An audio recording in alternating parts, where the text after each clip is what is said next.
Stop with the questions. Celebrate. And then they say, is Donald Trump an intellectual?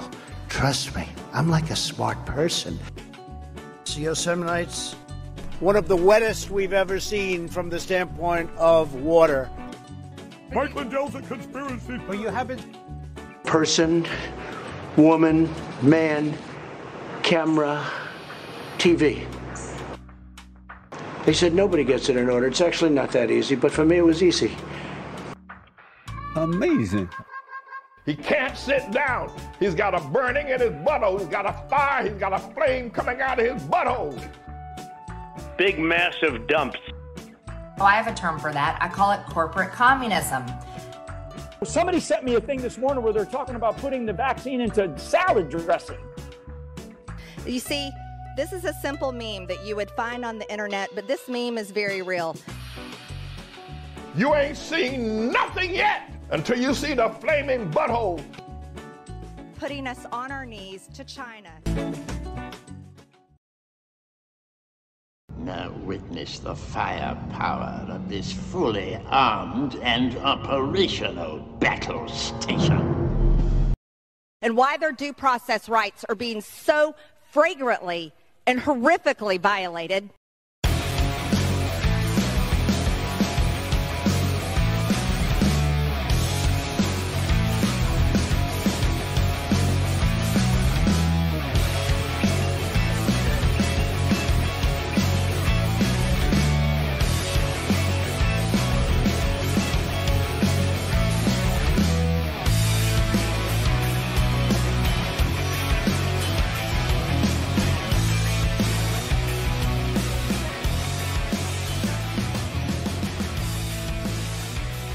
On the nation,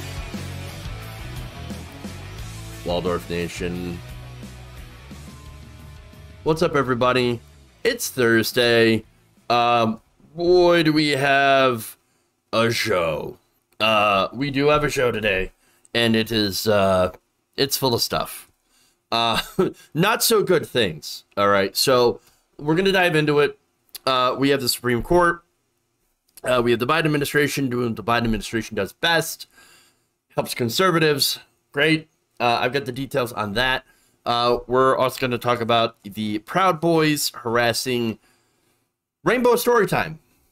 So, yeah, their intimidation campaign. We'll also talk about another intimidation campaign that is related to Trump and Cassidy Hutchinson.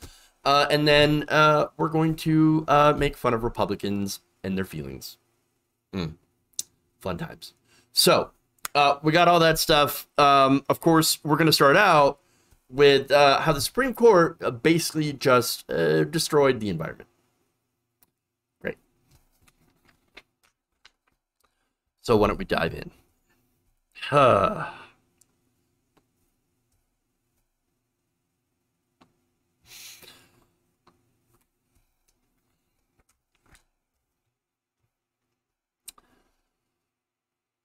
On Thursday, the U.S. Supreme Court has decided to gut the ability of the federal government, these federal agencies, specifically the EPA, to fight against climate change. So now in the, of course, 6-3 decision, the extremely conservative Supreme Court has decided to strip the EPA of the ability to regulate carbon emissions from power plants.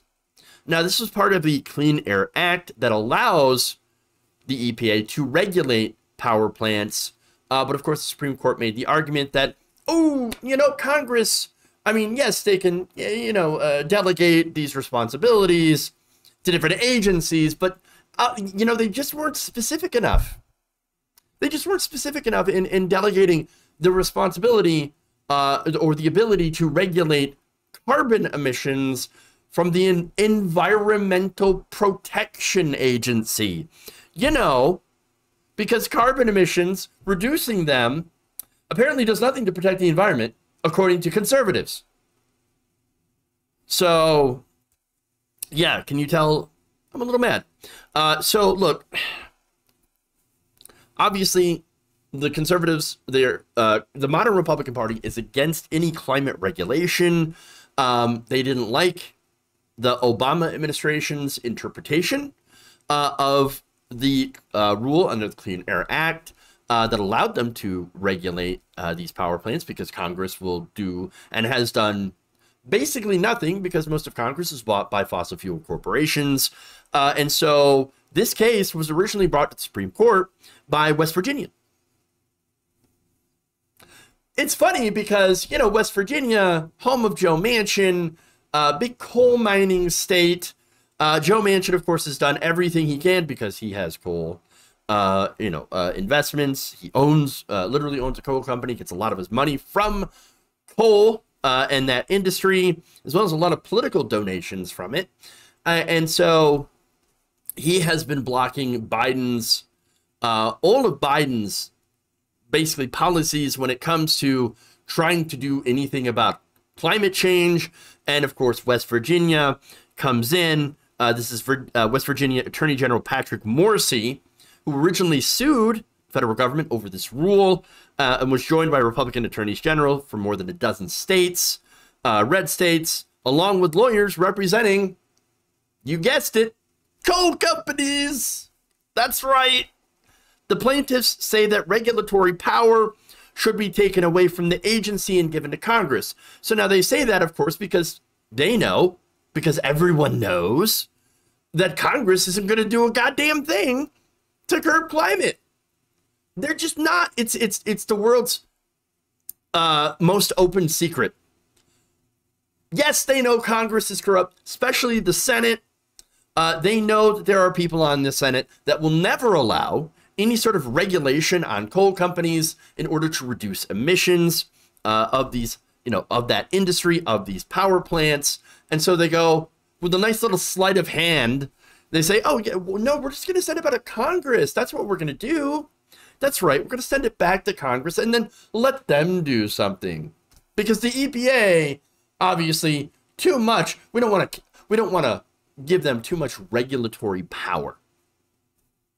So, again, the EPA, thanks to this Supreme Court, no longer has the power to make any rules limiting emissions from power plants. And when on that front, when it comes to the environment, we're basically screwed. We are well and pretty well fucked, okay? But you know what? That's not all. It gets worse, believe it or not. I know. Every time I say that, I know you all collectively cringe and go, oh God, he just said it's going to get worse. Oh, well, it's true. It is going to get worse. So why don't we dive into what this means in the broader context? Oh, no! All right.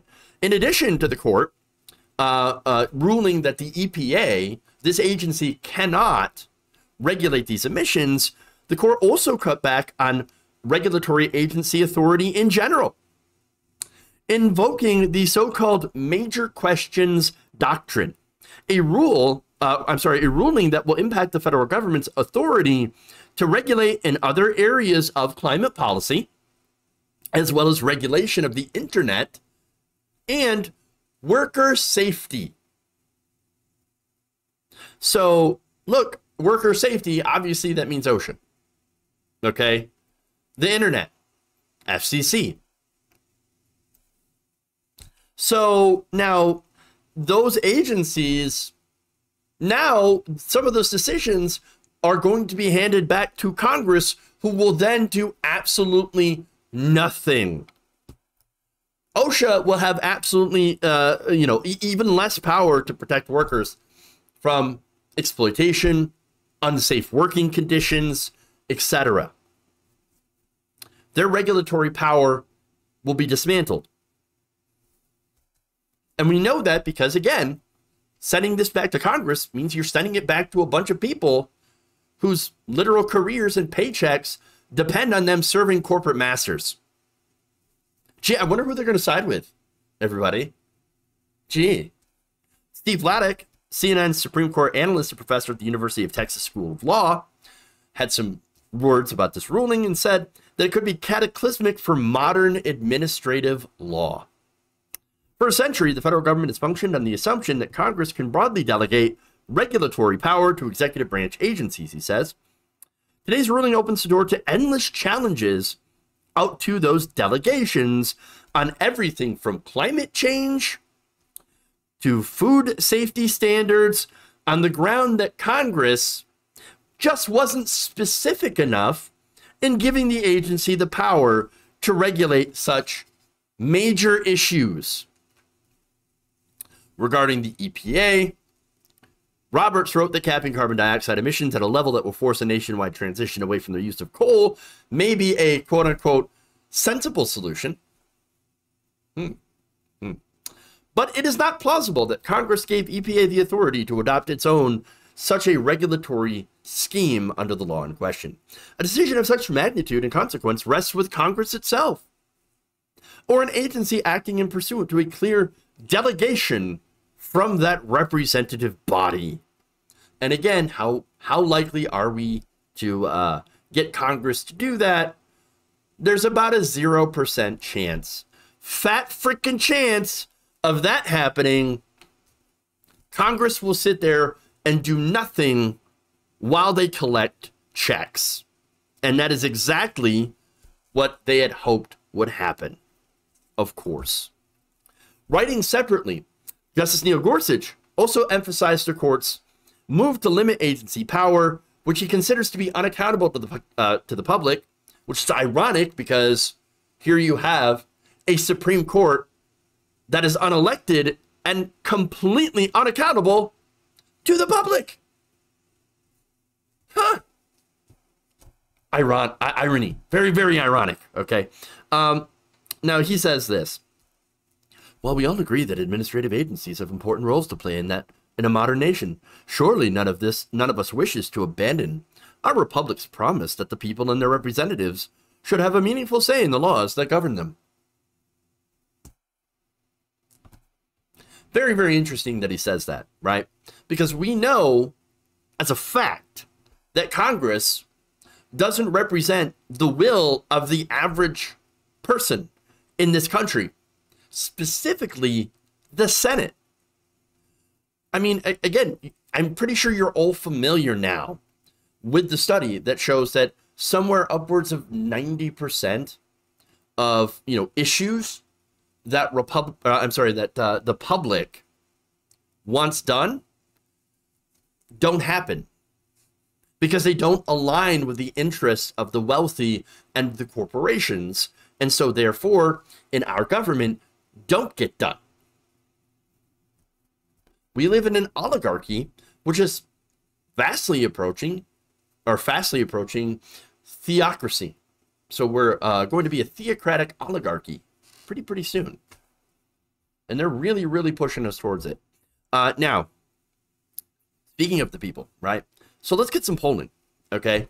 So I've got a couple of graphics here from polls that were taken from Data for Progress on how people feel about regulatory power of the EPA. Feels appropriate, right, to bring that up. All right, so turns out a majority of voters believe the EPA should be allowed to regulate air pollution. Huh, weird. And that is specifically air pollution that contributes to climate change, like carbon dioxide. When you break it down, 60% of likely voters say that yes, the EPA should be allowed to regulate air pollution. Just 24% say no. 15%, I'd love to find the 15% who have no freaking clue what's going on. Really, really. Like, you got no idea. Like, you're not paying attention. Look, I understand that most people are not, like, tuned into the news, right? But you should probably have an idea. At least with, like, oh, should there be an agency to regulate air pollution? Yes, that should be 100% yes. 15%, I don't know, air pollution, I hear it might be good. No. Now, of course, when you break it down, 80% of Democrats, not surprising. 10% of Democrats say, oh, no, No, you shouldn't regulate air pollution. Get the fuck out of here. Get the fuck out of the party. Who are you? Are you literally Joe Manchin? That's who it is. Independents, 60%. Still say, yeah, let's have the EPA. Republicans are evenly split down the middle. 42% said, yeah, of course the EPA. Ironically, the EPA was created under a Republican administration. And then 42% said, no, not at all. No, I don't think the EPA should do anything. The EPA? No, get rid of the EPA. They also want to get rid of the Department of Education, Department of Energy, Department of everything. They just want to get rid of everything. Everything. Unless, of course, it's to enforce their bans on abortion. Of course, they don't want to get rid of that. Or enforce their bans on, sodomy, because, of course, they want to get rid of that as well. There's more, right? I've got another poll for you. Great. All right. Again, a majority of voters also believe the EPA should be allowed to regulate emissions from power plants, 62% of likely voters. So that's a slightly different question, but again, directly related to what we're talking about here, because that is a rule that is in the the Clean Air Act. Yes, they have the power. Again, this time Republicans are not a split. They say, oh, regulating power plants? No. 47% say absolutely not. No, we're not going to do that. And then finally, we have another one here. And this is on the Supreme Court. Here you have 63% of voters, likely voters, that were concerned about the Supreme Court doing exactly what it did today. Remove environmental protections established by the Clean Air Act. There you go. And so, yeah.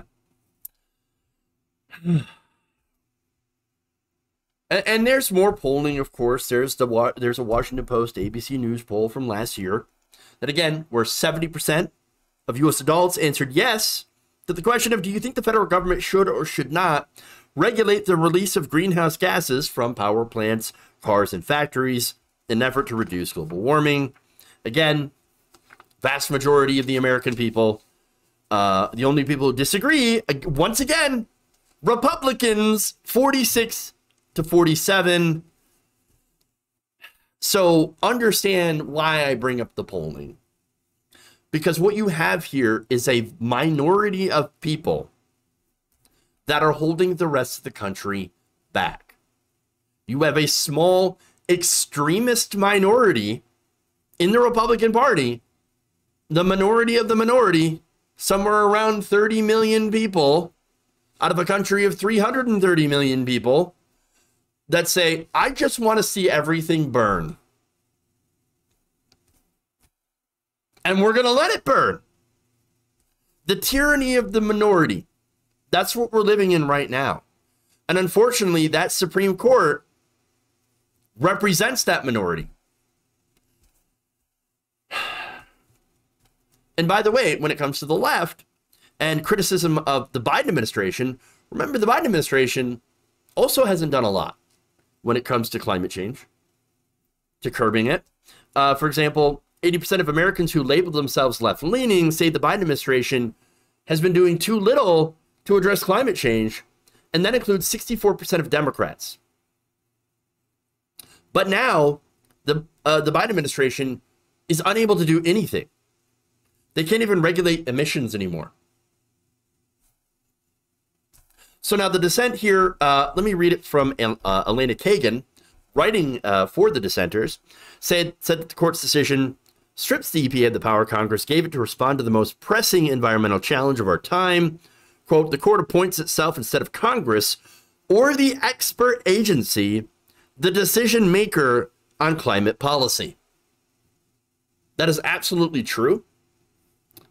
But they don't care about experts.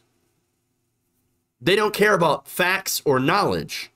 This is not about reality. This is not about policy or anything like that. No, it's about ideology.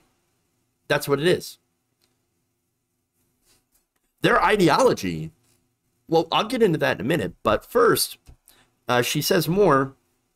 She says, she ends it up by saying, I cannot think of many things more frightening. Going back to Vladeck, he said the lack of congressional willpower will lead to the erosion of federal power. Quote, it would be one thing if Congress could be expected to respond to this ruling by updating all of those delegations to make them more specific.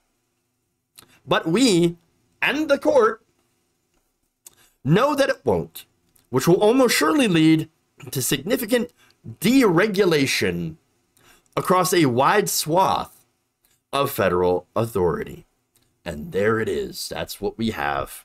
Lobbyists and fossil fuel companies, they're paid lackeys in Congress. They wanted this ruling because that's exactly what they want to do. They want this to lead to even more deregulation so that they can make money.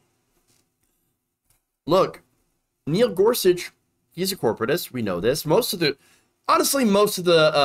Supreme Court right now is pro-corporate. And I believe it was Gorsuch that ruled once that a man should be fired for not choosing to freeze to death in his truck by abandoning his load to get to safety. He says, no. You should have died. You should have froze to death for your corporation, for your corporate masters, because that's who I serve, not you. But others, they're actually even more dangerous, and they still align on this issue. Not just because they're corporatists, but because they're religious extremists. See, Amy Coney Barrett, definitely a religious extremist. Thomas believes in all these different conspiracy theories, also probably religious extremist. And understand why I bring this up. These rulings kind of go to the point of accelerationism, if you will, right? Because, look, the beliefs here that some of these evangelical Christians, these very right-wing evangelical Christians, is the end times. That's their big belief. The end times where obviously the world is destroyed and Jesus comes back and vacuums everyone up into heaven. That's what they believe in. And so, look, I understand that I think almost every generation believes there's a certain sect of people that believe that the end times is upon us, right? But it never happens. So here's the Supreme Court. Here's the right-wingers, the extremists on the Supreme Court, saying, oh, it's not happening. That's okay. Let's just make it happen. Let's do accelerationism. Let's put our foot on the gas, if you will, and, just let the world burn. Because then we can have Jesus come back. I got news for you. There is no Jesus that's coming back. The rapture, by the way, the rapture is also made up. And you can go and you can talk to a lot of theological people who are, Christians and say, yeah, that's actually not a real thing. That's not going to happen. It's one of those weird fanatical beliefs by a certain sect of Christianity. What is going to happen is a lot of very bad things. Again, catastrophic climate change, right? That's going to create more massive droughts. They're already, suffering a huge drought in the West. Then you have famines, wars, economic strife, mass migration, and the conflict that brings. And so all that stuff, boy, that's going to look a lot like the end times by creating more political and economic instability in this world. So I guess, to some people, that's definitely going to look like the end times. I just wish we had a Supreme Court that wasn't also trying to make the end times happen by playing accelerationism. But here we are. We're in that situation.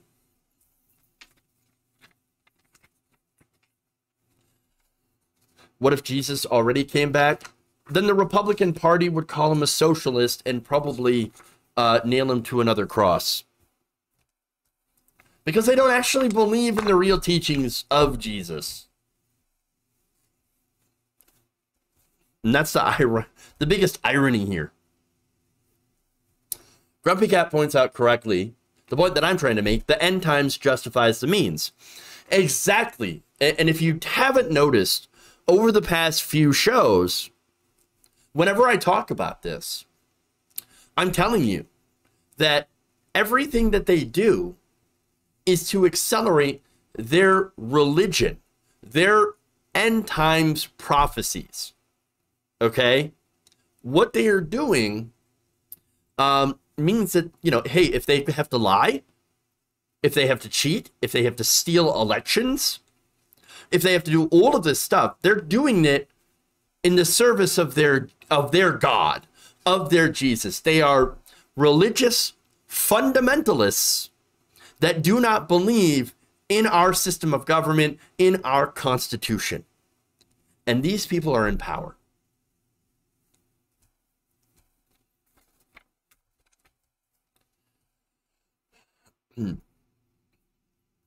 All right. Let's move on to criticizing the Biden administration. Because, of course.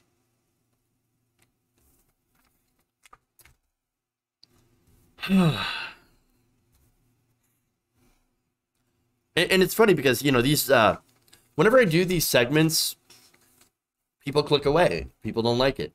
People don't like it when I criticize Biden from the left, which is frustrating because these are legitimate criticisms. It's not like a right-winger, you know, that is coming up and criticizing for a tan suit. No, these are legitimate criticisms of what the Biden administration is actually doing wrong.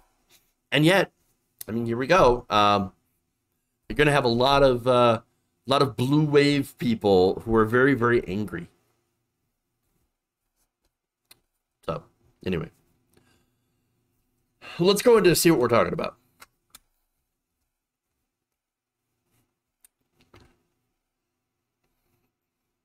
On Wednesday, we found out that President Joe Biden is getting set to nominate an anti-choice conservative to a lifetime judgeship.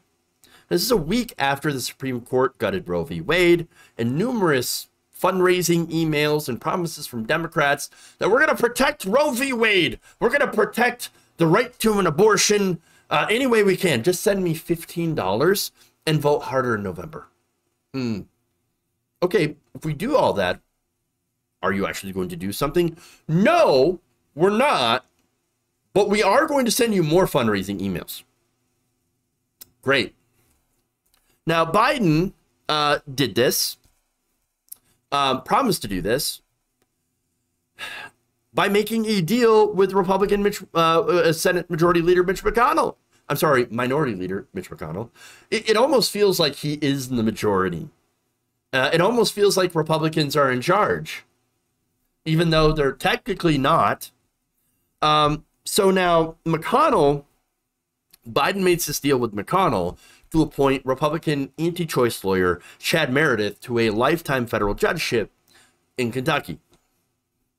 Now, Meredith is a Federalist Society member, and he is known for defending a 2017 Kentucky anti-abortion law requiring doctors to perform ultrasounds. These are incredibly invasive ultrasounds that are not medically necessary, but nonetheless, this law was defended because what they wanted to do was force women to look at ultrasounds of their, unborn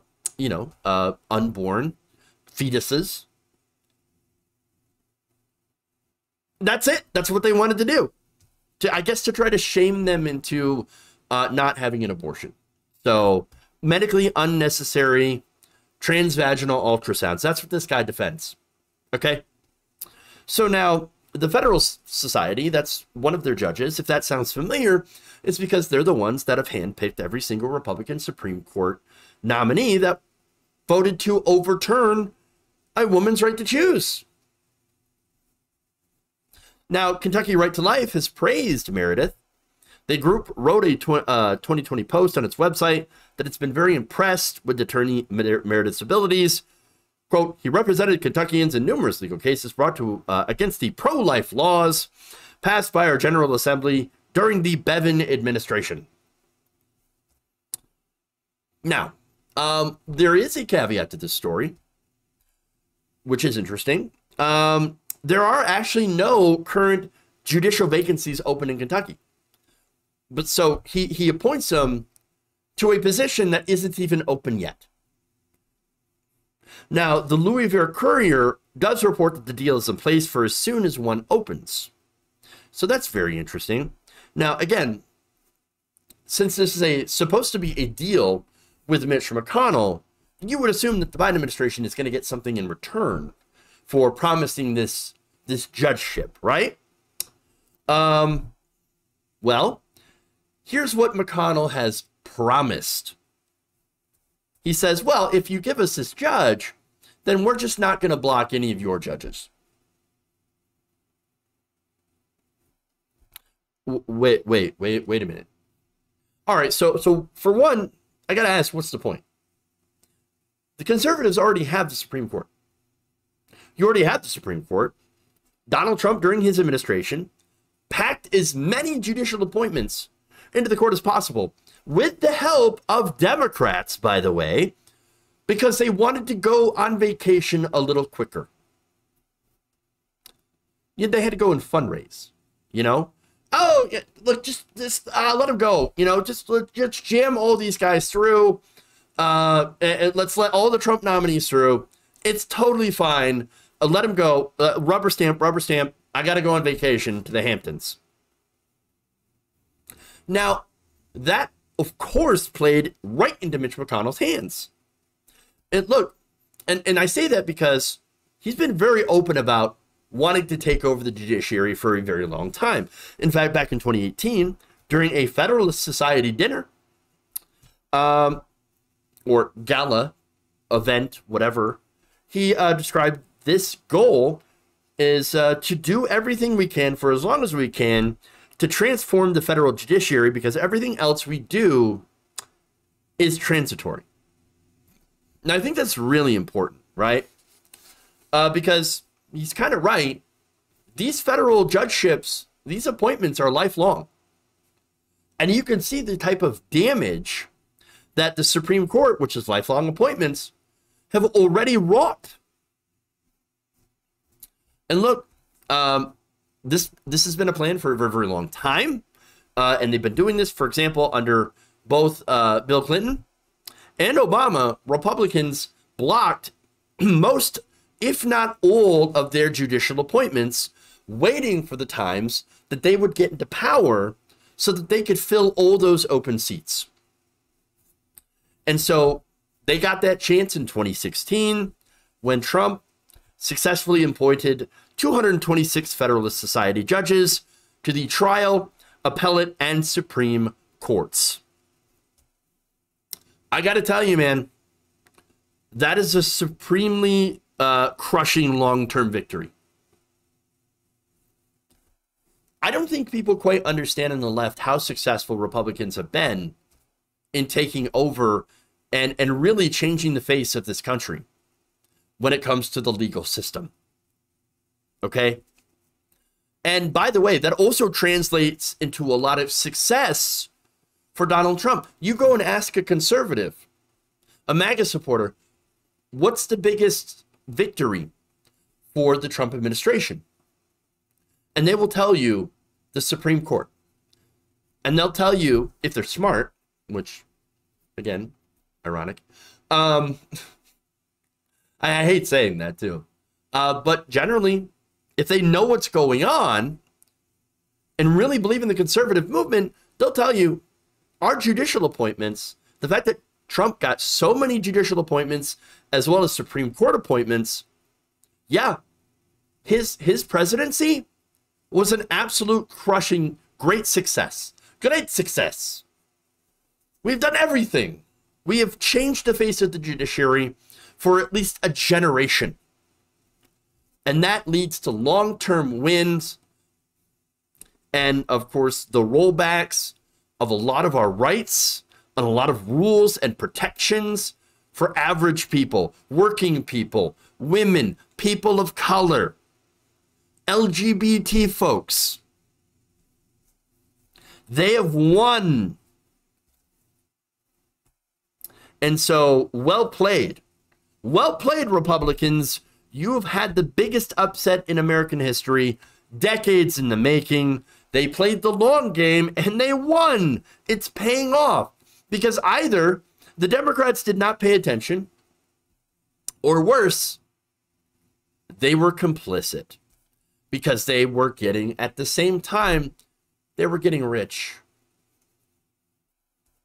But the most frustrating thing here about the Biden administration is, again, at least on this topic, is he didn't need to make the deal.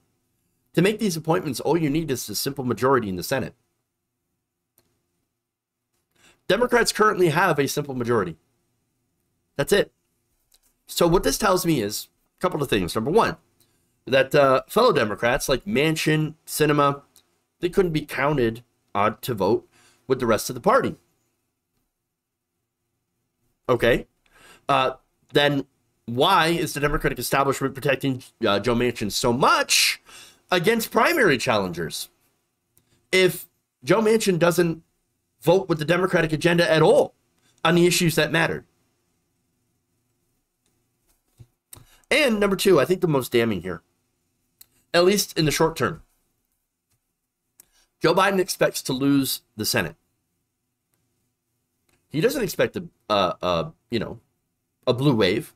He doesn't expect to retain the Senate. And of course, that matches a lot of the polling that comes out where Biden is tanking badly and Republicans are expected to have a gigantic red wave and to retake the Senate and to retake even the House, leaving Biden to be a lame duck. Although, really, I can't really see any the Biden administration being that much lamer than it already is, honestly. And so, look, in pure Democratic fashion, he knows he's going to lose, and so he's already given up. That means he's not going to do anything to try to get people to turn out in the midterms. Already their message is, vote harder. Vote harder and send us $15. That's it. That's their entire plan. Just vote harder. That also means he's not going to put pressure on Joe Manchin to pass parts of his agenda. Oh, but you understand, we're in talks right now to revive Build Back Better. No, you're not. No, you're not. And not only that, but again, they're not actually going to do a carve out for voting rights when it comes to the filibuster. They're certainly not doing that for abortion rights. In fact, Manchin and Sinema say, no, we are not, absolutely under no circumstance are we going to do a carve out in the filibuster for abortion rights. And so not only that, but he's also not going to do things that he already is able to do through executive orders, like cancel student loan debt. Biden is losing massively among young people. Young people are massively saddled with student loan debt. If he decides not to cancel student loan debt, then why the hell would any of these younger people turn out to vote for Joe Biden or to vote for Democrats in the midterms? Why would they? Oh, but Roe is on the ballot. And yet, you're appointing anti-choice justices, doing deals with Mitch McConnell when you don't have to. And that same Democratic establishment, Nancy Pelosi, Jim Clyburn, were out there stumping and defending Henry Cuellar, allowing him to beat a progressive who is pro-choice by 239 votes. They went out there and they stumped for Cuellar, who was pro-gun, okay, anti-gun control, even the most modest gun control measures, and anti-choice, voted against codifying Roe v. Wade. So that's what they're out there doing. That's what they were doing. Do they actually care about abortion rights? About reproductive rights? No. They don't care at all. They don't care at all. And so, again, he plans on doing absolutely nothing and letting Republicans take over. That's the plan. We're going to do nothing. And then maybe, you know, we'll put some appointments up for judicial nominees. That'll be very centrist and pro-corporate, probably. And we're going to hope that Mitch McConnell keeps his promise. And that's the other problem that frustrates me. And look, the only thing that could potentially keep McConnell's promise intact to not do unprecedented obstruction, right, is the fact that there is no open seat yet. So, you know, theoretically, Biden could rescind that appointment if Republicans decide to block any nomination. But that's assuming, of course, that he would be strong enough to do that. Because the way that I see it happening is, oh, Biden, sorry, I know I promised not to block your judicial appointment, but I really didn't like this person because, you know, you picked him or her. And so I'm not in favor of that. But then Biden would think it would be incredibly rude to, you know, rescind that nomination of that justice. Oh, but, you know, Mitch, I made you a promise. Can you pretty please think about, you know, allowing my picks to go through? Please, pretty please. All Republicans have to do is say, oh, we'll think about it. And then think about it all the way until 2024, where Trump comes in and picks the most extreme people. Or Ron DeSantis. This was a terrible move. If you still believe Joe Biden is on our side, no, he's a conservative.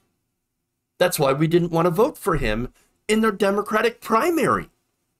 This is why we wanted to vote for a progressive. Instead, the establishment pushed Joe Biden on us and said, hey, look, we know Joe Biden sucks, but do you want Trump? Do you want Trump? Because you're going to get Trump.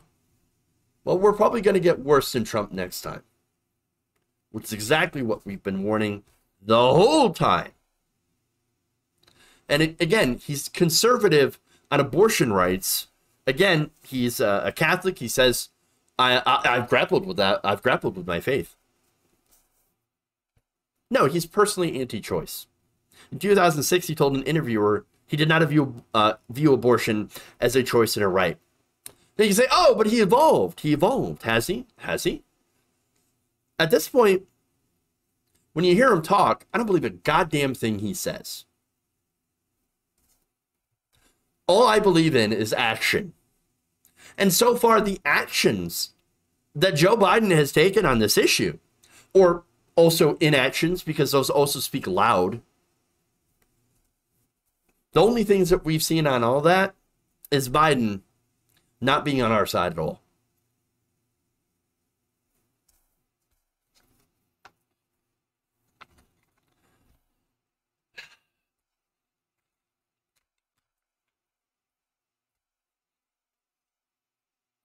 All right.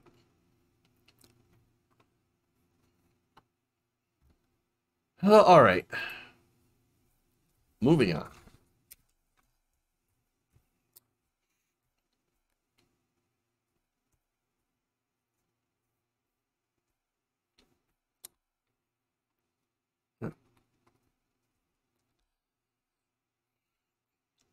Members of the far-right group, the Proud Boys, are continuing their intimidation campaign against members of the LGBTQ+ community. So I've got video here of that group storming into a scheduled Rainbow Storytime program at an Indiana public library. Take a look. You're grooming these children's minds. These children about sexuality. We're just asking questions before story time starts. We're giving information. You guys are grooming children's minds sexually. Yes, you are. We're supposed to teach our children to love themselves as themselves, that they don't need to change. We pay taxes. This is our region, and we will not have that happen here in our area. I'm just saying, it don't It's matter promoting sexual pornography. And you have no right to give The difference is you're trying Making to them question their gender. What'd you say? And if they love them, if they love themselves for who they really are. No, you got to change yourself to love yourself. And that's why Western culture, Western culture is the greatest culture, the only one still standing, because we are the ones that don't believe. So there it is. You're grooming their minds, they say. And you're not. Really? The right wing isn't grooming minds? Look at what's going on in Florida. I reported the other day that the right wing in Florida, under DeSantis, is changing their civics lessons to put it as a right-wing Christian framing, to cast history through a right-wing Christian framework. So is that not grooming children's minds? Pretty sure that is. But look, I love the assumption, by the way, of, you know, how any knowledge of LGBTQ people is somehow grooming children's minds. Really? Or is inherently sexual? Really? Look, here's the thing. The right is obsessed with sex. They're obsessed with what kind of sex you have, who you have sex with, and what you do during sex. They're obsessed with it, right? And they're basically projecting that obsession onto everyone else. Gender identity is not sexual. It's not sexuality. It's not teaching people sexual stuff, okay? It's teaching people about basically who they are and to be okay with who they are. No, but here's the thing. They went on to call those books pornography, okay? And claim that they're putting doubt in children's minds. Doubt about what? Again, the assumption here is that being gay or trans is a choice. It's not. And so, but obviously, you know, that if you see anything that's gay or trans, that's going to influence you. That's going to influence you. Now, we know that's, of course, not the reality. But these people believe that there's some sort of nefarious agenda, you know, to recruit children into being gay or trans. In fact, that's going to be reflected in the commentary in this next video. Take a look. And you don't even know who funds this. Do you even know who funds this? Do you know how this got started? The story times. Do you know what their policies are and what they're trying to do to America? I work for the library, so I do know who funds this and how story times work. No, at the top. So are you forced to put these on? Do you have to for funding? Because in your mind, you can't think this is right. To push sexuality or to question its sexuality to a child who is in second or less second grade. You have no right to do that. You're planting the seed. So, yeah, who funds this? Do you know who's funding this? I mean, do you know who's really funding this at the top? I'm going to guess that he already thinks that he knows, but doesn't want to say it. And look, if you watch the video, they don't outright come out and say they're conspiracies. No, they just claim to be very concerned. And then they don't want to teach young children in a public setting things that will groom them. But look, if you go to their Telegram page, you're going to see exactly who they blame, exactly who they think is funding these things, and what's happening to our country, right? It's full, you go to their page, and it's full of anti-Semitic, anti-vax conspiracy theories, which, of course, again, they are Proud Boys after all, and so they're going to immediately blame George Soros and Jews. Because, of course, it always comes down to that. But again, they're presenting themselves as just advocates for parents. Oh no, we're for choice. We don't care what you teach your children in your own household. No, no, no. We're just concerned that you're exposing people to sexuality, these children. No, no. In reality, we know what they're about. We know that they want LGBTQ people to die. That's not hyperbole. Not hyperbole at all. In fact, just listen as the mask slips a little bit to what one of the men who was filming told an LGBTQ person who questioned them. You're undermining them loving them for themselves and how they're born. Yes. Okay, so if I was not given the choice, I hated myself as a child. I tried to commit suicide. Then seek Christ. Absolutely not. God is the reason I ended up that way. I hate him. No, it shouldn't be. He's horrible.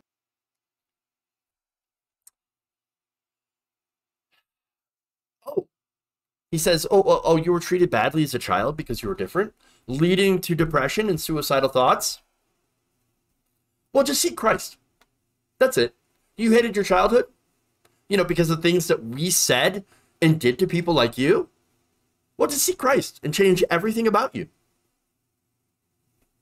Talk about missing the entire point. And again, think about it this way, right? You listen to the video, right? And again, this is a long video made by some of the worst people, okay? This guy kept saying things like, oh, you know, you don't need to change yourself.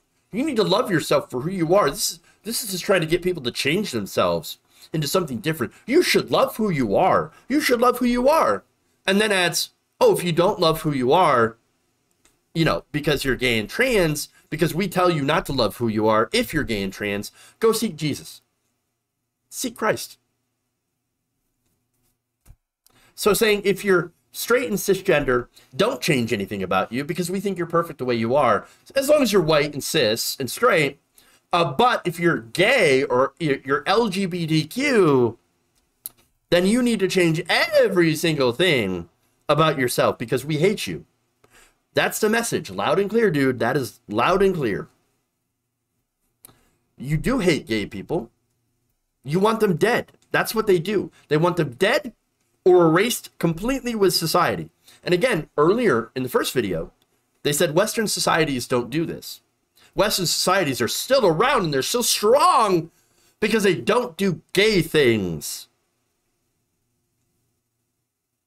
Isn't that funny that they love Western? By the way, what they mean by Western society is white. That's what they do. Look,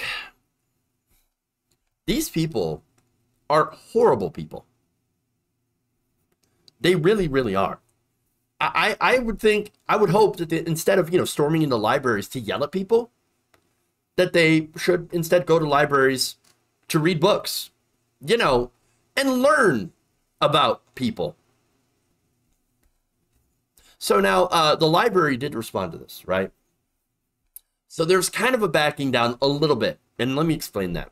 So now they ended up canceling and rescheduling that event that was happening, but said that they will continue to offer such events to all members of their community. So that's good, but still, what's to prevent Proud Boys from going back and doing the same thing? But here's what they said in a statement. The library will always be a welcoming place for everyone of all viewpoints, so the library will continue to offer programs like this no matter what the response is. This is according to Marissa Gebhard, who was the communications manager for the library system. They also added the books that were there, that the guys called pornography were read, that were to be read, were carefully selected in an age-appropriate manner. Well, again, to them, anything that mentions gay people or trans people in any light other than negative, well, that's not age-appropriate. Well, oh, did you read anything that's in the Bible? Bible literally tells you to, shows you how to get an abortion, and then tells people that God murdered all the firstborn sons of Egypt in a magical battle. And also, of course, tells people if they sin, they're going to go to hell and burn and tire for eternity. I'm pretty sure that's wonderful for a 6-year-old to learn about. But they don't care. They don't care at all. They think that's totally appropriate. But mention, having two dads or two moms, well, that's grooming to them. Ridiculous. Look, this is a pattern. And the last thing I'll say about it. Proud Boys have been going to pride marches, pride events, and, libraries, school board meetings, etc., to try to push their radical right-wing agenda. And this is a strategy that they're using to harass, threaten, and intimidate them. That's it. They also, previously in Ohio, for example, were arrested piling into a trailer, like a U-Haul, to try to go and harass other pride events, armed. So that's what they're doing. This group is an absolute hate group, and everyone needs to know exactly who they are. They are not at all concerned about protecting parents or protecting children. They're there to indoctrinate people into far-right ideology. That's the whole point. All right. Moving on. Let's go further on intimidation.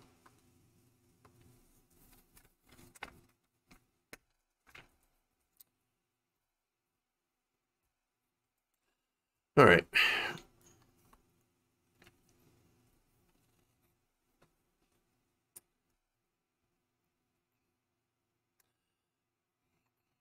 People close to Donald Trump apparently contacted and attempted to influence testimony of several witnesses to the January 6th committee. This is according to the committee itself. One of them that they had tried to influence was former Trump White House aide Cassidy Hutchinson, who had just delivered some very damning testimony against Trump. Now, she told the committee that she was contacted by someone attempting to influence her testimony, according to 3 different sources familiar with the hearing presentation. Furthermore, the committee's vice chairwoman, GOP Representative Liz Cheney, said at a Tuesday hearing that 2 witnesses had also told the committee that they had heard from people connected to former President Donald Trump that have also tried to intimidate them. In fact, here was that video from the hearing. And we have received evidence of one particular practice that raises significant concern. Our committee commonly asks witnesses connected to Mr. Trump's administration or campaign whether they've been contacted by any of their former colleagues or anyone else who attempted to influence or impact their testimony. Without identifying any of the individuals involved, let me show you a couple of samples of answers we received to this question. First, here's how one witness described phone calls from people interested in that witness's testimony. Quote, "What they said to me is as long as I continue to be a team player, they know I'm on the right team. I'm doing the right thing. I'm protecting who I need to protect. You know I'll continue to stay in good graces in Trump world. And they have reminded me a couple of times that Trump does read transcripts, and just keep that in mind as I proceed through my interviews with the committee." Here's another sample in a different context. This is a call received by one of our witnesses. Quote, "A person let me know you have your deposition tomorrow. He wants me to let you know he's thinking about you. He knows you're loyal and you're going to do the right thing when you go in for your deposition." So, look, I mean, that's very, very clear. Trump reads transcripts, they said. So you better stay loyal because, you know, he knows who is not a team player. So you better straighten up. You better fly right. Better be loyal. It's funny. For somebody who claims to be innocent, he sure seems to harp on loyalty a lot. And, you know, goes to great lengths to influence people's testimony. Just saying. Maybe it's because, he has many things to hide. Tremendous things. And look, we now know a lot about what he's tried to hide. We know that Trump knew about weapons that his supporters had had. And he's like, oh, let him through. Let my people through. Let my people through. Let him go to the Capitol armed with not just, flagpoles with spears attached to them. No, we're talking about weapons, semi-automatic AR-15 rifles. That's what we're talking about. And Glock pistols. That's what we're talking about. Weapons. Actual weapons. These are the same people that went on to threaten to hang Mike Pence, the vice president. Which, again, the president had, no problem with. He had no problem with the mob chanting to hang his vice president. Because apparently his vice president just wasn't loyal enough. That's it. We also know that he had been informed about the potential for violence. Didn't care about that. Thought great. We also know that he knew about the fake electors. We also know that he personally pressured certain officials in states like Georgia, Brad Raffensperger, for example, to throw out ballots for Joe Biden, just enough for him to win the state. You got to find me more ballots. Look, everything points to Donald Trump orchestrating a coup to try to stay in power. That's what it is. It is a coup. It was an attempt at a hostile takeover. Look, Trump's a dangerous person. Not only is he dangerously stupid, but he's just dangerous overall. Because he will do anything he can to remain in power. Look, now, of course, upon knowing this, because we all know this is very obvious, the only people that are not admitting it are Trump supporters. The people that work for Trump, like Hutchinson, were concerned about their security. They're concerned about strike back from MAGA. And I'm not surprised. Again, she's probably getting threats right now. Every single day. Now, her security was a concern leading up to the hearing, so much so that that's why the committee kept her identity a secret. They were going to come for her, and she knew it. And by the way, the attacks, as I mentioned, are already being lobbed at her, as well as pushback from Trump loyalists in the Secret Service. In fact, a Secret Service official familiar with the matter told CNN that Tony Ornato denies telling Hutchinson that the former president had grabbed the steering wheel or an agent on his detail. That was one of the stories. She had not been there to witness personally, but she had testified that Ornato had told her about it happening along with Mr. Engel. Now, here's the thing.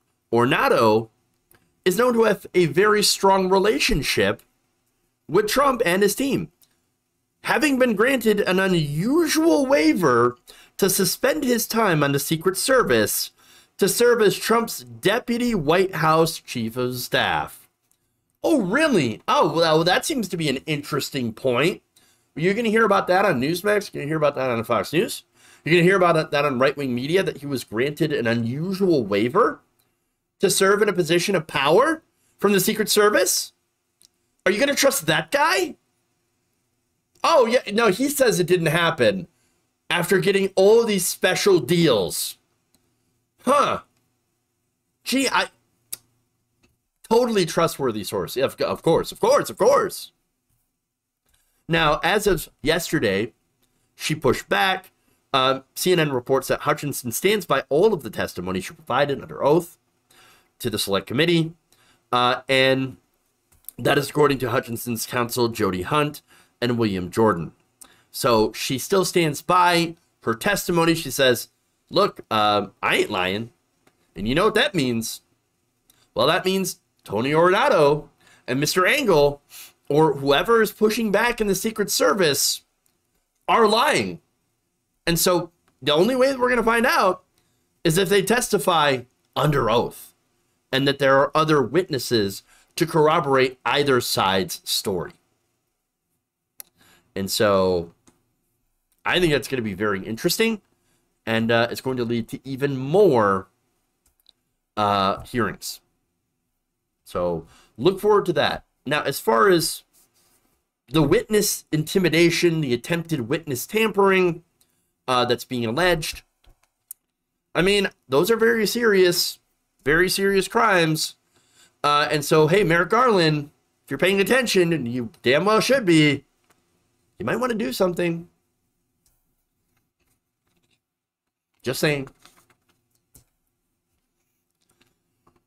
All right, one more story for you.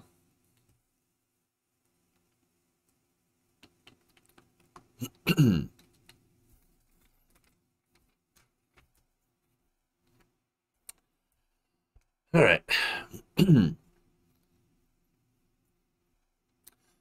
Former Illinois Republican Senate candidate Matt Dubiel, who recently just got blown out in a primary race, was asked during a rally about the reasons he decided to run for office. Take a look. I was so sick of other places making us feel wrong. We'd go to Costco. They'd make us feel wrong. We'd walk into another store. Oh, you can't come in unless you do this. They constantly made to feel wrong. I'm sick of people making me feel wrong. Well, maybe, and I know this is going to be shocking to hear, and I know you're probably not going to like this, but maybe, just maybe, you were wrong. I know, right? Whoa! Wrong. I know. Amazing. How dare you? How dare you make me feel wrong? And there it is. I mean, that's a great example of how the party that claims to be facts over feelings really just has strong feelings, especially when it came to wearing a mask. This guy, by the way, look, he literally sued the government. You know, he went maximum Karen and joined in a lawsuit in Illinois. Dubiel was a class member and attorney general candidate Tom DeVore's successful lawsuit that overturned successfully Governor J.B. Pritzker's mask mandate in the state. So, yeah, he had such strong feelings about the masks, about being told to wear a mask in Costco, that he joined in a lawsuit and eliminated the mask mandate.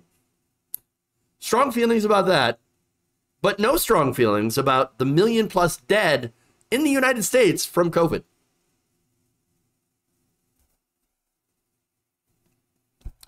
And I know, of course, the argument is, oh, well, but masks don't work. Masks don't work. Masks only really work when you have compliance that is high. So if you have a large part of the country that just doesn't want to wear a mask and doesn't do so, then yeah, the efficacy is going to drop dramatically. And so if you don't have high compliance, like in the United States, then yeah, you're going to have masks that generally don't work. And again, in the United States, non-compliance is pretty much guaranteed to happen because of this guy, who then point at the, results of non-compliance and say, oh, look, masks don't work. Well, it's the same thing that they do with gun control. It's the same thing they do with everything, right? If it doesn't work in one state, because that neighboring state may have lax gun laws, right? Well, then that means, oh, obviously gun control overall doesn't work because a lot of states aren't complying with gun control. They don't have their own gun control rules. And so obviously the correct answer to them is to get rid of it all. No, the correct answer is to do something on the national level. But see, they know this. And here's why I can tell you that they know this for a fact, that only things on a countrywide, nationwide scale like that will work, because they have promised over and over again that once they get into power, they'll do a nationwide ban on abortion. Wait, now, why would you need to do that? I mean, first of all, I thought you believed in states' rights. Guess not. Because now you're going to do a mass nationwide, or you're going to look into a nationwide abortion ban. It's almost as if they know exactly what they need to do for these policies to be successful, right? They know that a national gun control law would actually work, like a federal assault weapons ban. They know that it would work in reducing gun violence. They know that for example, nationalized health care under a Medicare for All system would work to help curb the costs of health care in this country and reduce the amount of deaths. But no. I'm not going to do it. We're not interested. Of course not. And so they do know, though, that if they win in 2024, they get a Republican president, Ron DeSantis or Donald Trump, and in 2022, they're very likely to take the Senate and the House, that they're going to be open to doing that. And there isn't going to be anybody who's going to be able to stop them.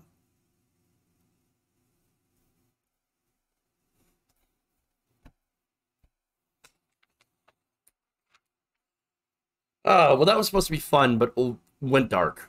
It went very dark. Yeah.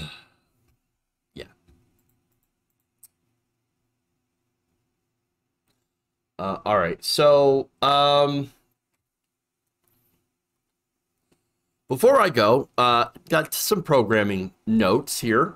For one, I just want to read that comment here. Recently got a shout out here.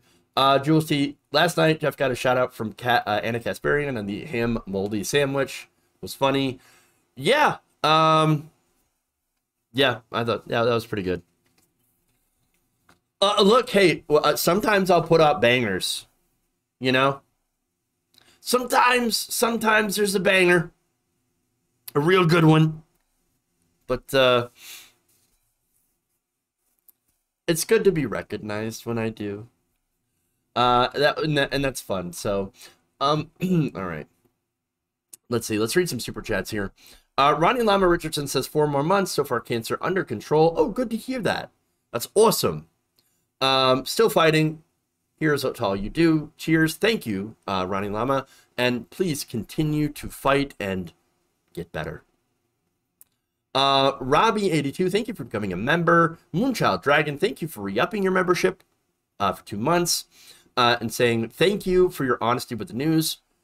I couldn't be anything other than honest about my opinion, believe me. I don't know. I don't know how you could be a right winger in the news and lie all the time. I just don't get it.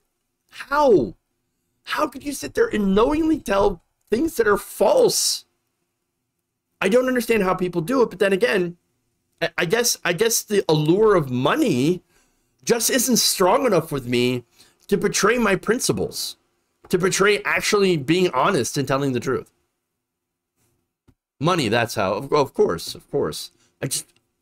Apparently the money just doesn't matter as much to me. And that's why we on the left are poor. All right, Madi Darno, thank you, says, we poor, and we appreciate the show. Thank you, Madi, appreciate that. And thank you for modding, by the way. Mod love, show the mods some love. Gabby Mathis, thank you for the very kind $5. Really appreciate that. Right on, don't sell your soul. Yeah, I don't plan on it. For one, I don't actually believe in a soul, but you know, if I had one, probably wouldn't sell it. Probably wouldn't get much for it either, honestly. You know how that goes. Let's see. Go over here to Twitch. Lightly Toasted Dragon, thank you for resubbing for 3 months. Saying, whoop, 3 months as we all descend back to the 1930s. No, unfortunately, you're wrong. We're going back to the 1530s. I'm just wondering when the first witch burning is going to happen under Republicans. Not going to be long. And then Rower Sarabeth, thank you for the 10 bits. Really appreciate that as well. So, yeah, the exchange rate on souls is way down. Yeah, it's almost as if, you know, some of the supposed left-wingers that have sold theirs have really brought that value down. I mean, Dave Rubin, really brought the market down.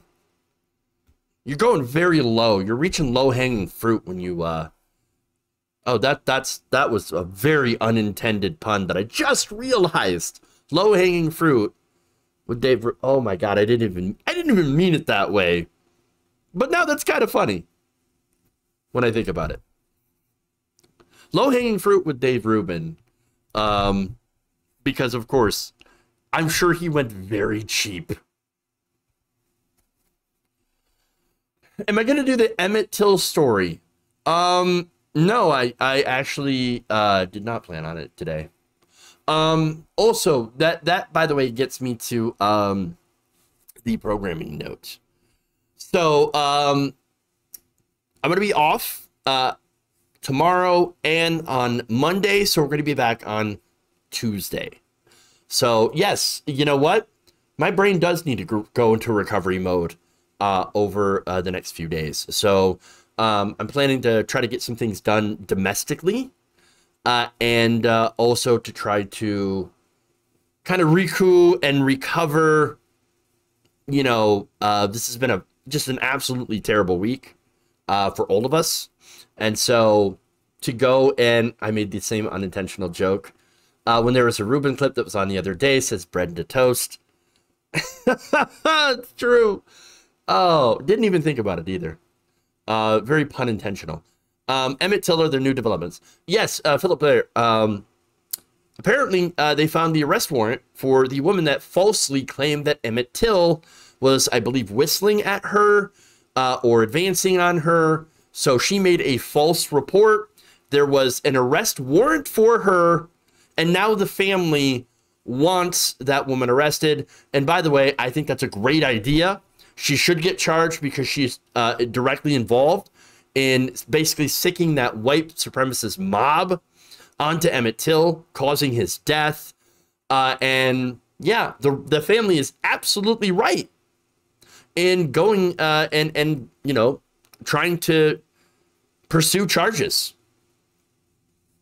I think it's great. And I point to, by the way, and I forget what country did this. Maybe it was Germany. That just recently charged and sentenced a former Nazi who's like over 100 years old to 5 years in prison. You're never too old for prison time. So get her. Get her. She's 80 now, but it doesn't matter. It shouldn't matter. Justice should never quit. Okay? Justice should not have an age limit. So the whole thing with the warrant not being served was just a rotten cherry on the crab cake. Absolutely agreed. 100%. 100%. All right, so thank you all. Really appreciate you. It was her husband that killed him. That's right. Sorry, there's a lot of details here that I do tend to forget sometimes. But thank you for pointing that out.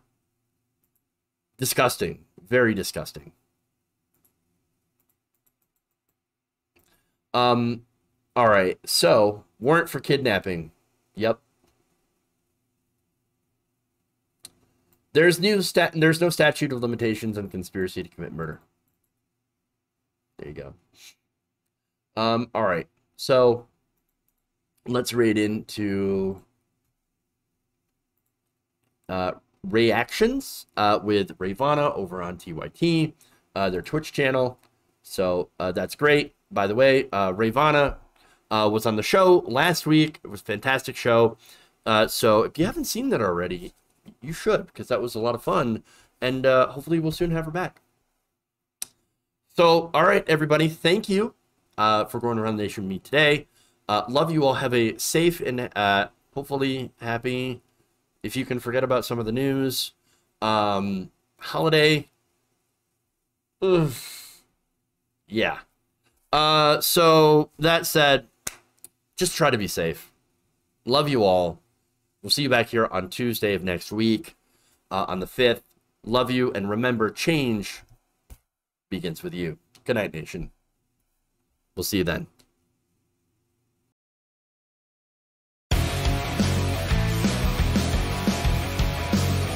Who's got a hammer? There's insanity in the control room. Obama. Testicle tanning.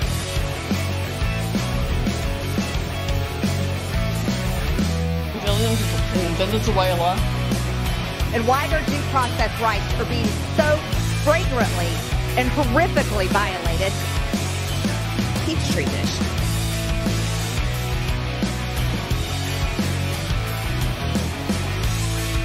How you like that, boy?